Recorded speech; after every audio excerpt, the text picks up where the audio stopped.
মানবেন? ফের দুনিয়ার আইন মানতে কত ওস্তাদ। চলে গেল মালদাতে, বড় ডাক্তারকে দেখালো, রক্ত পরীক্ষা করলো, পরদিন রিপোর্ট এলো আপনি আজ থেকে চিনি দিয়ে চা খাবেন না, মিষ্টি টিষ্টি খাবেন না, আপনাকে সুগার হয়ে গেছে। ডাক্তারে বলল। এবার বাড়ি এসেছে, এসে 15 দিন পরে বেটির বাড়িতে এসে বেটি এত বড় বড় রসগোল্লা দিয়েছে, স্পঞ্জের রসগোল্লা। তার বেটিকে তাকেছে, আরে বেটা রসগোল্লা হাঁকে দিস না রে মা, দিস না। কেন? ডাক্তারে মানা করেছে মিষ্টি খেতে, হাঁকে সুগার হয়ে গেছে তার লেগে। তো ডাক্তার বলল যে সুগার হয়ে গেছে, যদি খাবি তো তোর দেহটা নষ্ট হয়ে যাবে।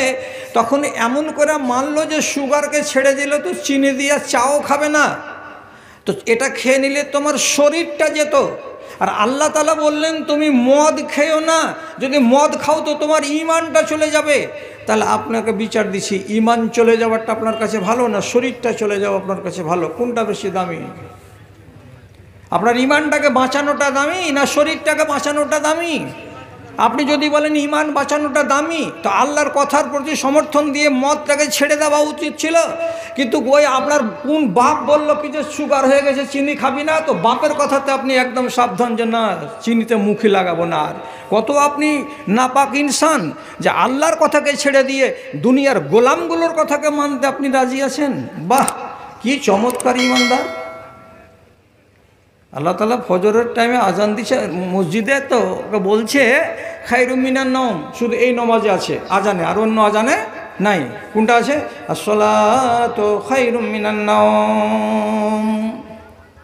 তোমার নিন্দের চাইতে নমাজ হচ্ছে অনেক উত্তম। এত মিষ্টি কথাটা বলল, তারপরেও আপনি কম্বল ছাড়তে পারলেন না, থেকেই গেলেন। উঠলো কয়টার সময়? বেলা 7টার সময়। তো এখানে আল্লাহ কি বলছেন? এজা নুদিয়া লিসসালাতে, যখন তোমাকে আওয়াজ দেওয়া হবে নামাজের জন্য, ব্যবসা বাণিজ্য লেনদেন যাবতীয় সংসারের কাজ ফেলে দিয়ে আল্লাহর মসজিদে হাজির হও। সব কিছু ফেলতে পারবে কি পারবে না তুমি জানো? তোমার ঘাড়ের উপর থেকে ল্যাপখানাকে ঝেড়ে ফেলতে পারবে কি না পারবে তুমি নিজে জানো। এর থেকে আরাম করার চাইতে আল্লাহর মসজিদে যদি হাজিরা দাও, এটা তোমার জন্য বেশি উত্তম কাজ। মানেনি, মানতে পারেনি। ফজরের বেলা একটু হেঁটে মসজিদ যেতে হবে, যেতে পারেনি। আবার ওই লোকটাকে দেখো, যখন 5:30 বেলা বেজে জামাত হয়ে গেছে, মসজিদের 5:45 হলো, তখন ওকে দেখবেন যে রোড ট্যাং ট্যাং ট্যাং ট্যাং ট্যাং ট্যাং করে হাঁটতে মহারাজপুর থেকে চলে আসছে আবার ইসলামপুর। কী হয়েছে যে মাস্টার, কী হয়েছে যে সর্দার? কিছু বলিয়েন না ভাই, সুগার হয়ে গেছে, ডাক্তারে বলেছে প্রত্যেক দিন সকালবেলায় 4 কিলোমিটার করে হাঁটতে।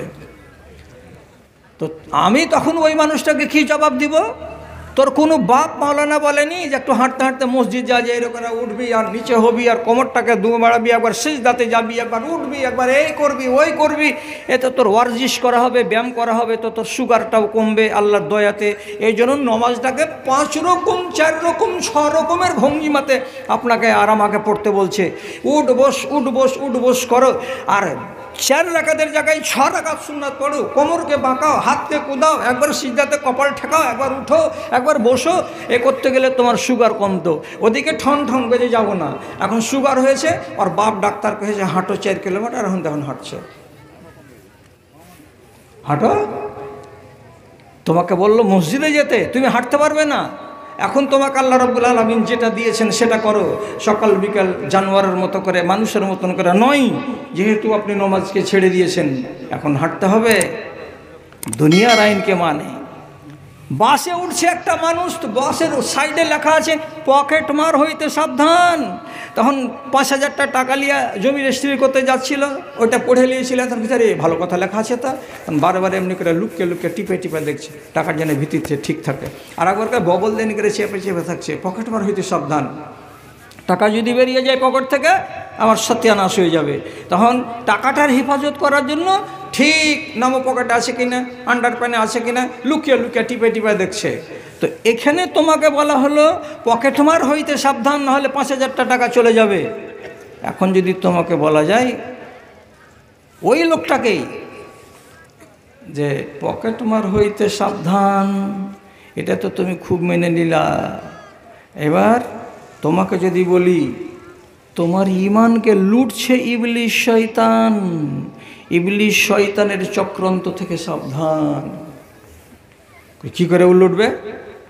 কি করে লুটবে? ইবলিশ শয়তান তোমাকে সব সময় ফুসফাস করতে আছে। অজুতে বসবে তোমাকে ফুসফুসি দেবে, অজু যেন ভুল হয়, অজু ভুল হতে গেলে নমাজ শেষ। নমাজে তোমাকে ফুসফুসি দেবে, 3 রাকাতের জায়গায় 2 রাকাত পড়ে সালাম ফিরে দেবে, বাড়ি চলে আসবে, 1 রাকাত মাইনাস, তোমার লস করিয়ে ছেড়ে দেবে। মিয়া বিবি এক জায়গাতে শুয়ে আছে, হঠাৎ করে মিয়াকে বলবে তুই কার সাথে কথা বলছিলি? বলছে হ্যাঁ মার সাথে কথা বলছিলাম। না, তুই মার সাথে এত লম্বা লম্বা কেউ কথা বলে? তুই কার সাথে লাইন ঘাট করে রেখেছিস? তোর মতন বেড ছেলেকে থুবো না। রাগারাগি হয়ে গেল, দুজন পাশে ফেরে সারা রাত কাটিয়ে নিল। ইবলিশ শয়তান বলছে কি করেছি? তো কাজ করেছি। বলছে ভালো কাজ করেছিস।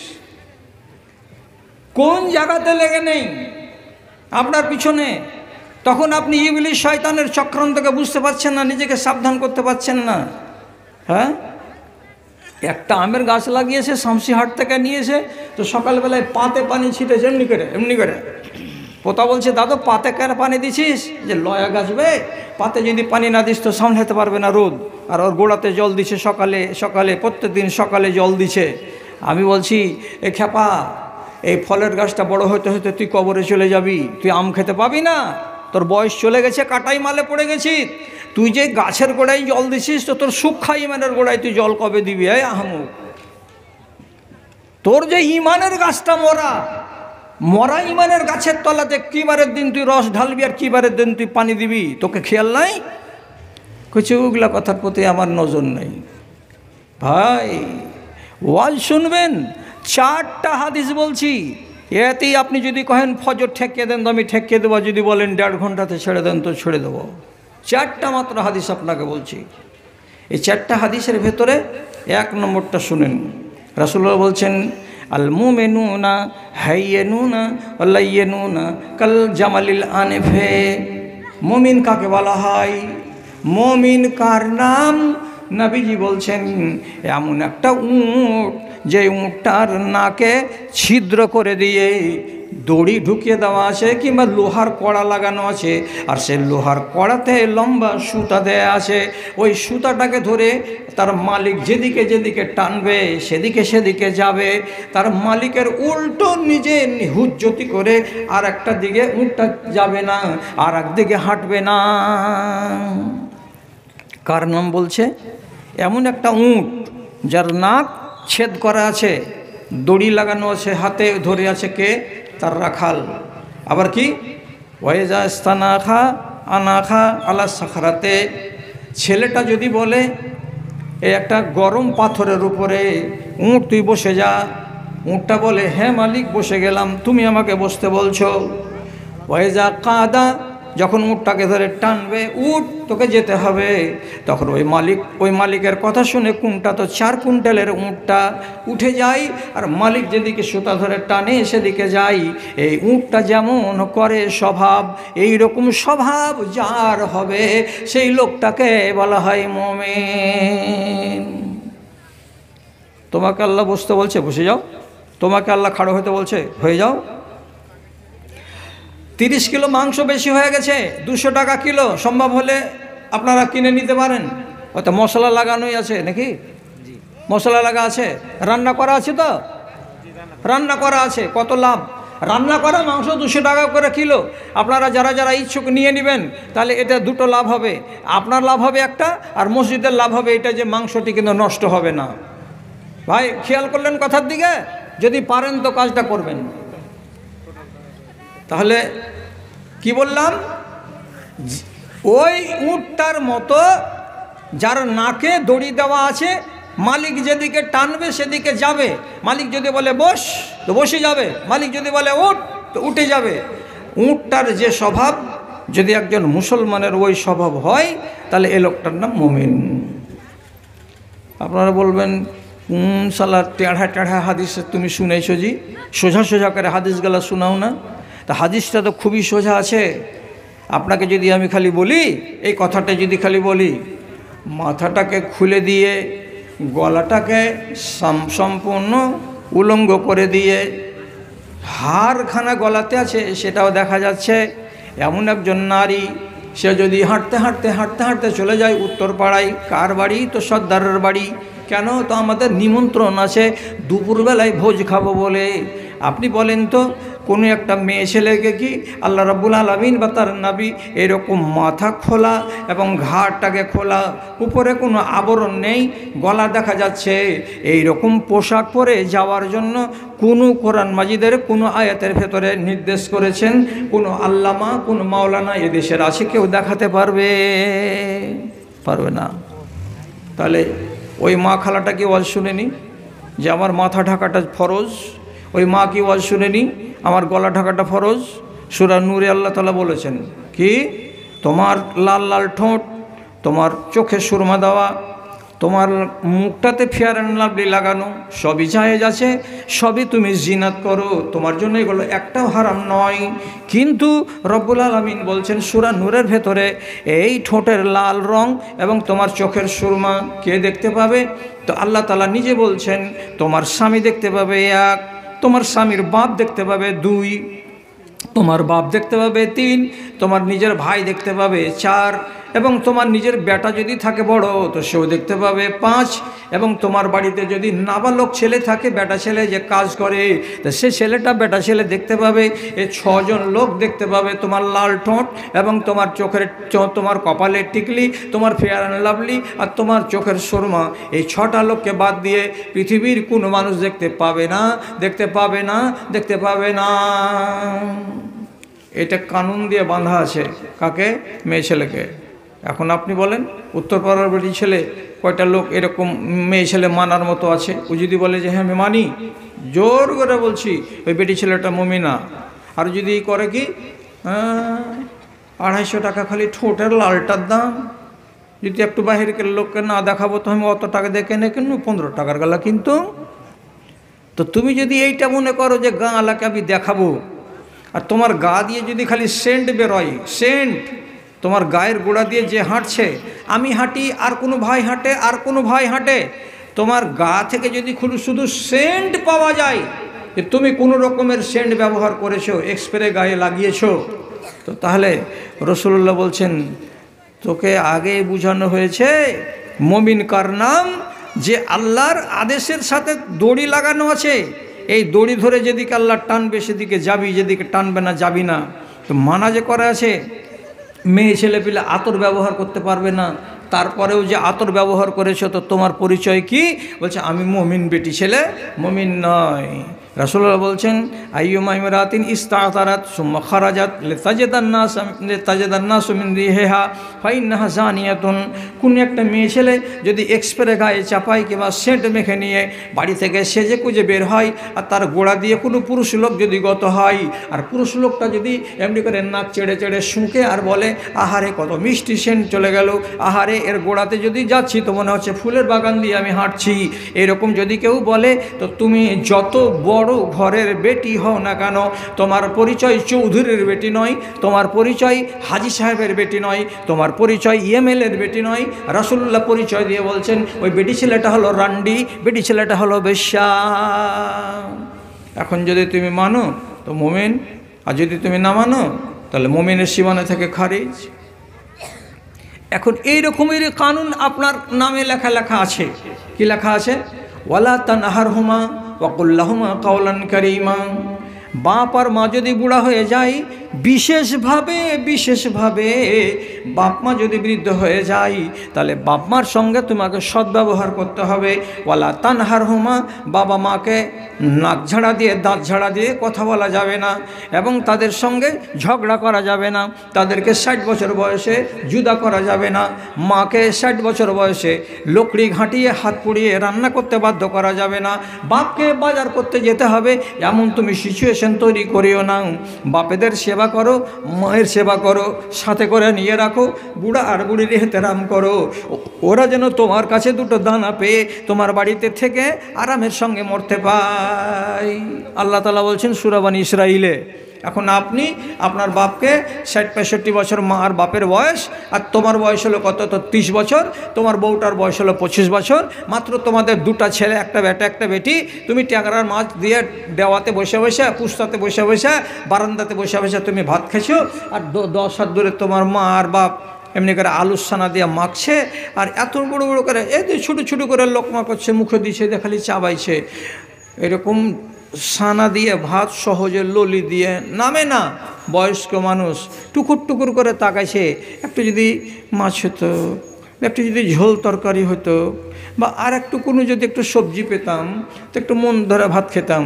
6 হাত দূরে তুমি খেচ্ছ ভাজা, আর 6 হাত দূরে এ পারছে বাপার মা বসে বসে টাকাইছে টুকুর টুকুর টুকুর টুকুর করে। তুমি কোরআনের আয়াতটাকে মেনে নিয়েছো, তাই না? এই জন্য তোমাকে কি বলবো, তুমি মুমিনের বেটা মুমিন। হ্যাঁ, মুমিন নও না মুমিন, এগুলো চিনবার জন্য দেশের কোনো বড় বড় আলেমের কাছে গিয়ে শিখতে হবে না। জুমা মসজিদে যেগুলো ওয়াজ শুনছো সেগুলোকে যদি হেফাজত করো তো সবই শেখা যাবে। তুমি এই ব্যবহার ছেড়ে দাও, তোমার নাম মুমিন। কেন যে কোরআন আল্লাহ তাআলা বলছেন ওয়ালা তানহারহুমা, ওদেরকে কটু কথা বলা যাবে না, দাঁত ঝাড়া দেওয়া যাবে না, ওদের সঙ্গে ইহসান করতে হবে। হ্যাঁ, কটা কটা করো, কি বলছি?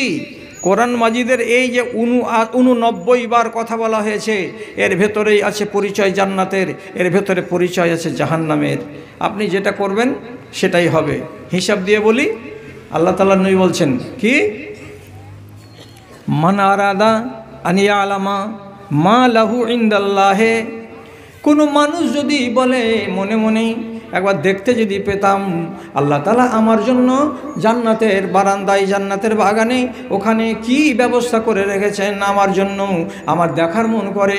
মরার পরে যখন জান্নাতে যাব তখন আমার বিল্ডিংটা কেমন হবে, মরার পরে যখন আমি জান্নাত পাবো আমার জান্নাতের সামনের দিকে কিসের বাগান থাকবে, গাছগুলো কিসের থাকবে, সবুজ সবুজ থাকবে, ফলওয়ালা থাকবে না বিনা ফলের থাকবে, আমার দেখার ইচ্ছা করছে আল্লাহ রাব্বুল আলামিন আমার জন্য কি কি ব্যবস্থা করে রেখেছেন। যদি কাউরি সাদ জাগে, কাউরি সাদ আছে যে আমার জন্য আল্লাহ কি করে রেখেছেন, এটা আপনি জানবেন। কয়তলা বিল্ডিং, বারান্দা কত বড়, এয়ার কন্ডিশন আছে কিনা, সাউন্ড দিয়ে রোড আছে কিনা, কি আমার জন্য আল্লাহ তাআলা জান্নাতে ব্যবস্থা করে রেখেছেন, যদি কাউরি জানার ইচ্ছা থাকে তা নবীজি কি বলছেন, ফালিয়ানজুর এলা মা লাহু মা ইনদাহু লিল্লাহি তাআলা, আগে তুমি নিজের দিকে তাকাও, তোমার কাছে আল্লাহ রাব্বুল আলামিনের কি কি আছে, আল্লাহ আমার জন্য কি রেখেছেন যদি দেখবে, তো এটা দেখার আগে আল্লাহর কি কি আছে তোমার কাছে এটা আগে তুমি দেখো। আমার কাছে আল্লাহর কি কি আছে, আমার কাছে আল্লাহর কি কি আছে মানে এটা কাউন্ট তো বুঝতে পারলাম না। তো আল্লাহর কি কি আছে মানে হলো এই যে আল্লাহ যা যা বলেছেন, যত কথা কোরআনে বলেছেন, নবীজি যত কথা বলেছেন, সেগুলো তোমার কাছে আছে না নাই এটা আগে দেখো। যদি থাকে তাহলে তোমার জন্য আল্লাহ তাআলা ব্যবস্থা করেছেন, আর যদি না থাকে তো না থাকতে গেলে তোমার জন্য ওটাও ব্যবস্থা আছে। জি, যেমন করবেন তেমন ব্যবস্থা। কি করবেন আপনি, জিন্দগিটা কিভাবে কাটছে? তো বলছে সিএডিসি বাজারে বসে বসে খালি চা, আর দোকানে বসে ভদ ভদ ভদ ভদ করে রাত 9টা হবে, বাড়ি আসবো, খাবো দাবো, শুয়ে যাব, এটার নাম জিন্দগি? তো ব্যবস্থা করা আছে। এই লোকটা যদি জিজ্ঞেস করে যে আমার জন্য কি ব্যবস্থা করা আছে, আপনার জন্য সুব্যবস্থা করা আছে। কি সুব্যবস্থা? আল্লাহ কোরআনে বলছেন, মা সালাকাকুম ফি সাকার ক্বালু লাম নাকু মিনাল মুসাল্লিন, জাহান্নামে জ্বলবে, সুন্দর জাহান্নাম। সুন্দর মানে কি? লাল লাল ঘর জাহান্নামের ভেতরে। এমন লাল ঘরের ভেতরে যেতে পাবেন তো সুন্দর নয় তো এটা বান্দর নাকি? ওই ঘরের ভেতরে আল্লাহ তাআলা ভরে দেবেন, যত ঠেলা পোহাবার পোহাতে হবে। আপনি বলবেন কিসের জন্য এখানে এলাম? ফেরেশতারা জিজ্ঞেস করে বলবেন, তোমরা জাহান্নামে কেন এসেছো? তোমাদের বাড়ি তো ইসলাম প্রোগ্রামে ছিল, তোমরা তো মাদ্রাসার পড়োশি, তোমাদেরকে জাহান্নামে আসার কারণটা কি? তোমরা কি মার্ডার করেছিলে নাকি? তোমরা কি ডাকাতি করেছিলে নাকি?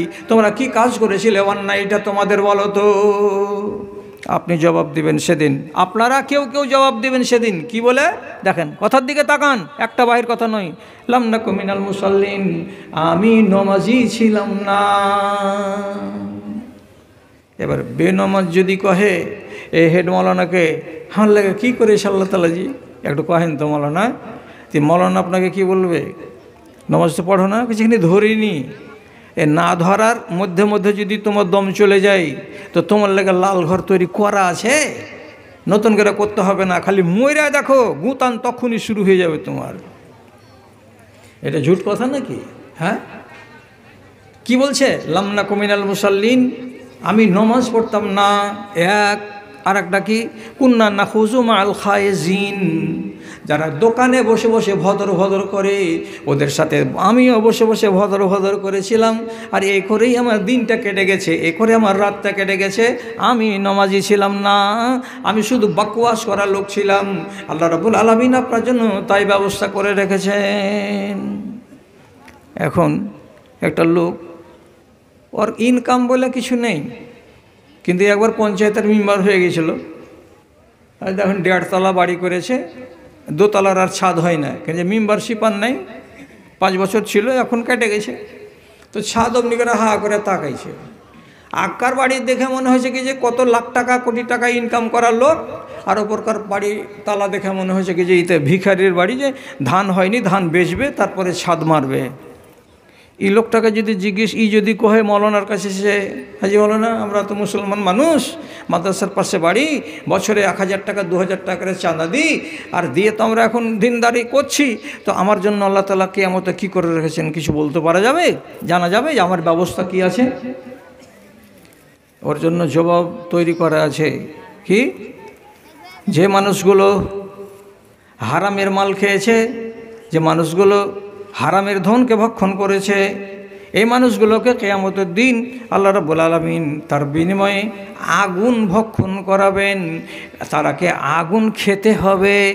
আগুন খাওয়াটা মানে এটা কি? আল্লাহ তাআলা তাদেরকে কোরআন মাজিদে লেখা আছে পরিষ্কার করে, জাহান্নামীদের পোশাক হবে কি দিয়ে তৈরি? তো আগুন দিয়ে তৈরি। একবার পরিষ্কার কোরআনে লেখা আছে জাহান্নামীরা খানা খাবে তো আগুনের খানা, জক্কুমের কাটা হবে আগুনের খানা। তারপরে ওইখানে যে বাসনে করে করে তাদেরকে পান করতে দেওয়া হবে, এগুলো জাহান্নামীদের রক্ত আর মাংস খলখল খলখল করে উতলাবে। এই জিনিসগুলোকে ধরে নিতে হবে, এগুলো আগুন, ওই আগুন খেতে দেওয়া হবে। কেন? তুমি দুনিয়াতে কি খেয়েছিলে? বলে আমি হারাম খেয়েছিলাম। যারা হারামখোর, হারাম ব্যবসায়ী, হারাম যারা করে, হারাম যারা খায়, এ সমস্ত লোকের জন্য রব্বুল আলামিন ওই ব্যবস্থাটা করে রেখেছেন। খবরদার, হারামকে ধরে রাখা অবস্থাতে কোনো মাওলানাকে জিজ্ঞেস করতে যাবে না আমার জন্য আল্লাহ তাআলা জান্নাতে কি ব্যবস্থা করে রেখেছেন। হারাম ছেড়ে দাও, তওবা করে নাও, তারপরে বলে আমার জন্য কি ব্যবস্থা আছে। একটা লোক সুদ খায়, সুদ খেতে খেতেই মরল। তো সুদ খাওয়া কত রকমের সুদ আছে। এগুলো টাকার সুদ, বছর অন্তর বের হচ্ছে। আর একগুলো সুদের ওপরে লোন নেওয়া আছে, তার সুদ ভরতে হচ্ছে। আর একবার বন্ধন ব্যাংকে বেটি ছেলের গ্রুপ লোন করা আছে, মাসে মাসে মাসে মাসে 150, 200, 250 টাকা করে ওকে সুদ ভরতেই হচ্ছে। তো যারা যারা সুদ খাবে আর সুদের সঙ্গে জড়িয়ে থাকবে, ওরা তো একদিন জিজ্ঞেস করতে যাবে এ এনামুল মৌলানাকে, যে মৌলানা সাহেব কী করব, যদি কিছু টাকা না নিচ্ছি তো তাহলে পরে ব্যবসা করা যায় না, এই জন্য বাধ্য হয়ে সুদ নিয়েছি, সুদের উপরে টাকা নিয়েছি, তো আমাদের জন্য আল্লাহ তাআলা কিয়ামতের দিন কী করবেন? ওই যে ব্যবস্থা করা আছে, সুদখোরের জন্য কি ব্যবস্থা করা আছে। তো বলছে, নবীজি বলছেন নিজের চোখে দেখেছি রক্তের নদীতে একটা লোককে সাঁতার দিতে বলা হয়েছে। সাঁতরাতে সাঁতরাতে বেচারি একবার ওই রক্তগুলোকে গাটাগাট গিলছে আর বের করছে, গিলছে আর বের করছে। প্যাডগুলো এরকম মোটা তাজা হয়ে আছে, শরীরটা হেলতে হেলতে সাঁতার দিতে দিতে ওই পারে গেল, ও পারে উঠে যাব মনে করে। আর যেমনি ওখানে গেল, একটা ফেরেশতা দাঁড়িয়ে আছে, এত বড় একটা বড় পাথরকে হাতে করে দুম করে তার মাথায় মেরে দিচ্ছে। আর যেমনি মেরে দেওয়া, লাঠির বাড়ি মেরে দিচ্ছে, আঘাত করে দিচ্ছে, আবার ফিরে চলে আসে এই পাটালের দিকে। এদিকে গিয়ে উঠে যাব, উঠে যেতে গেলে নাজাত পেয়ে যাব। যখন এই কিনারায় চলে আসছে তখন আর একটা ফেরেশতা দাঁড়িয়ে আছে, এখানে মোগর হাতে করে মারছে, জুতার বাড়ি, মোগরের বাড়ি মাথার উপরে, পাছার উপরে। আবার মুখ ঘুরিয়ে ওদিকে হাঁটতে হাঁটতে চলে যাচ্ছে, রক্তগুলো গিলছে, রক্তগুলো পেটে যাচ্ছে, আর ওই রক্তের নদীতে ডুবছে হিলছে, ডুবছে হিলছে চলে যাচ্ছে। নবীজি জিজ্ঞেস করলেন এটা কে? তো বলছে এই লোকটা দুনিয়াতে সুদখোর ছিল, সুদখোর রব্বুল আলামিন এটাই ব্যবস্থা করে রেখেছেন, যারা খুশি আছো তারা সুদ খাও।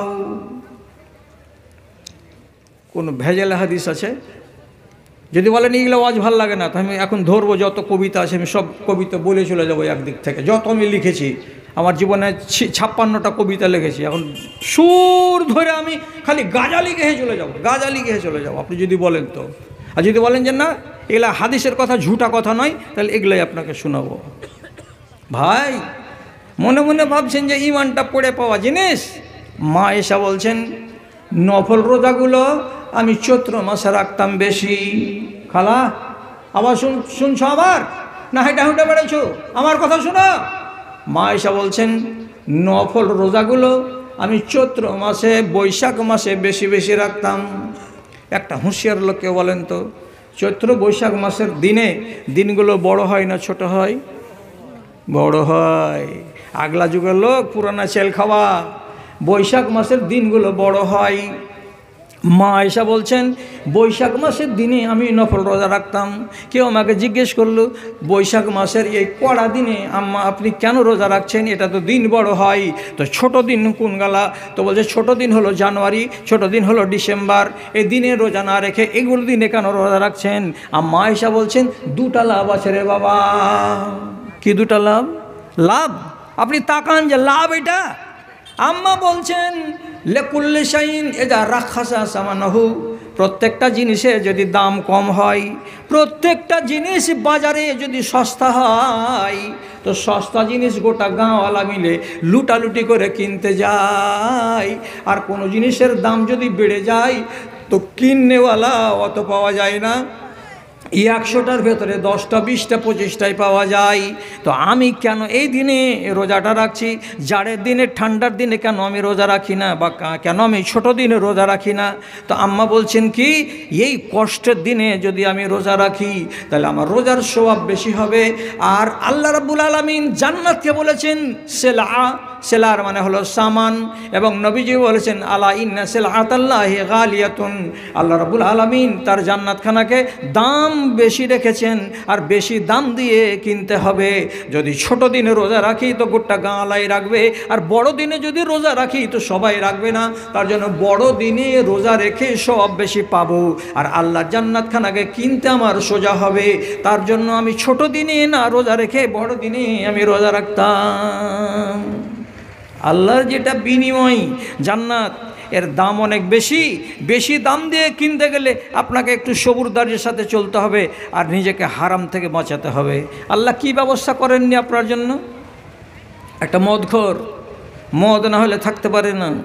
একটা তামুকখোর, তামুক না খেতে গেলে ওর দিন যায় না। আল্লাহ রে আল্লাহ রে, আল্লাহ জি এই জমানাতে কেন পয়দা হয়েছিলাম? না বাজারে গিয়ে আরাম আছে, না ট্রেনে বসে আরাম আছে, না বাসে বসে আরাম আছে, না চায়ের দোকানে দাঁড়িয়ে আরাম আছে। আল্লাহর কসম খেয়ে বলছি, আপনি স্থির হয়ে কোনো জায়গাতে একটা হয়তো এক জায়গাতে আলু কিনছেন, আর একবার দেখুন আর আপনার ঘাড়ের উপর দিয়ে ধোঁয়া চলে আসছে। ঘুরে দেখেন একটা মুসলমানের বাচ্চা বেড়িখোর ছেড়ে দিয়েছে আপনার দিকে। ট্রেনে বসে থাকবেন ওই হাল, বাসে বসে থাকবেন ওই হাল। এখন হাটে বাজারে মাঠে ঘাটে রাস্তাতে চৌরাহাতে তীরমোহনীতে যেখানে দেখেন সেখানেই মুসলমানের বাচ্চা, ওর দাঁতগুলো কালো জাম হয়ে আছে, কালো জামের মতন কালো কালো। কি খেয়ে? তো তিরঙ্গা খেয়ে। মিসওয়াক করে না জীবনে। এই কুলাঙ্গারকে মুখ ধুইতেও হয় না, আর আল্লাহর ফরিস্তাকে হিসাব পেশও করতে হয় না। যাহা খাচ্ছে ময়লা গু গোবর ওর দাঁতে মুখে লেগেই থাকছে। আর না হয়তো দেখতে পাবেন যে বিড়ি খাচ্ছে, আর না হয়তো দেখতে পাবেন খৈনি খাচ্ছে, আর না হয় দেখবেন কম্বু দিয়ে পান খাচ্ছে। মুসলমান হারাম জিনিসে ডুবে গেছে, আর ডানা ধরে উপরে উঠাবার কোনো টাইমই নাই, উঠাতে পারা যাচ্ছে না। আল্লাহ কি করব, কোন জমানাতে পয়দা হলাম?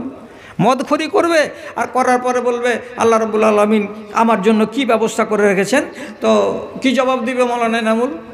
মদখোর তুমি ফের কইছো আল্লাহ আমার জন্য কি করে রেখেছেন। উর্দুতে একটা কথা আছে যে মুহ আর মসুর কি দাল হবে পায়েট হবি। হ্যাঁ ফের গৃহস্থের কাছে তরকারির বদলে কইছে আচার নেই। যে পায়েট হইয়া যদি আচার চাহিস তো মুখে জুতা মারবে। পায়েট হয়ে এসেছিস, পাটের শাক পাবি আর ডাইল পাবি, তো থুকড়ি খুঁজে পাবি না। খেয়াল এলে পাট কাটতে ফের যা। আর এই জন্য কথা যে এ মুহ আর মসুর কি দাল, এই মুখ দিয়ে মুসুরির ডাল খাবি, মুসুরির ডাল খেতে গেলে চোপা ভালো লাগবে। বলছে আমার জন্য কি করা আছে, আল্লাহ তাআলা কি করে রেখেছেন। মদখোরি করবি আর তুই যে আল্লাহ আমার জন্য কি করে রেখেছেন, করে রেখেছে ব্যবস্থা। একদম আল্লাহর কসম খেয়ে বলছি, মদখোরের জন্য রব্বুল আলামিন মেহমানির ব্যবস্থা করে রেখেছেন। একদম এরকম টিনের বোতলে, লোহার বোতলে বোঝ করা আছে, আর ফেরেশতারা হাতে দিবে না, এমনি করে আঁকুড়াতে করে ধরিয়ে দিয়ে আপনার মুখের কাছে নিয়ে গিয়ে বলবে, ও মেহমান, আল্লাহর মুখটাকে খালি হা করো, আমরা ঢেলে দেব। কি খাওয়াবে আল্লাহ তাআলা? এখানে স্পষ্ট করে লেখা আছে, ইসকা মিন নাহরিল গুতাতে আও গাউতাতে। দুনিয়া